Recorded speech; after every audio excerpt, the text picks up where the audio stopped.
আমরা যারা সোশ্যাল মিডিয়ার ইউজার রয়েছি, আমাদের একটি অভ্যাস সচরাচর লক্ষ্য করা যায়। আমরা যে কোনো কারো ইসলামিক পোস্ট, সেটা হাদিস হোক বা কোনো বুজুর্গান দিনের উক্তি হোক, যাচাই বাছাই করা ব্যতীত ডিরেক্ট শেয়ার করে দেই, অপরের নিকট পৌঁছে দেই। আসলে মনে রাখবেন, ইসলামিক পোস্ট শেয়ার করা একটি ভালো জিনিস, কিন্তু সচরাচর যেটা হয়ে থাকে সেটা হলো অনেকে মন গড়া ইসলামিক পোস্ট বানিয়ে হযরত আলীর দিকে নিসবত করে দেয়, হযরত আলীর সাথে ট্যাগ করে দেয় যে হযরত আলী এটা বলেছেন, হযরত আবু বকর সিদ্দিক রাদিয়াল্লাহু আনহু এটা বলেছেন, অথচ কিতাবের মধ্যে এরকম কোনো বাণী নেই।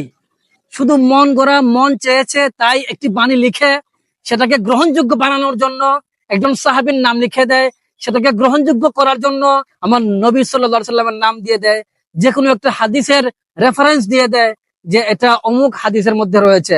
মনে রাখবেন, মন গড়া হাদিস ইত্যাদি না জেনে বুঝে যাচাই বাছাই করা ব্যতীত আপনি শেয়ার করে আপনি নেকির ভাগীদার হচ্ছেন না, বরং আপনি গুনাহের ভাগীদার হচ্ছেন। সুতরাং যে কোনো ইসলামিক পোস্ট, যার তার ইসলামিক পোস্ট যাচাই বাছাই করা ব্যতীত শেয়ার করা থেকে বিরত থাকুন এবং সঠিক এবং গ্রহণযোগ্য উলামায়ে কেরামের পোস্ট এবং ভিডিও ইত্যাদি শেয়ার করার অভ্যাস গড়ে তুলুন।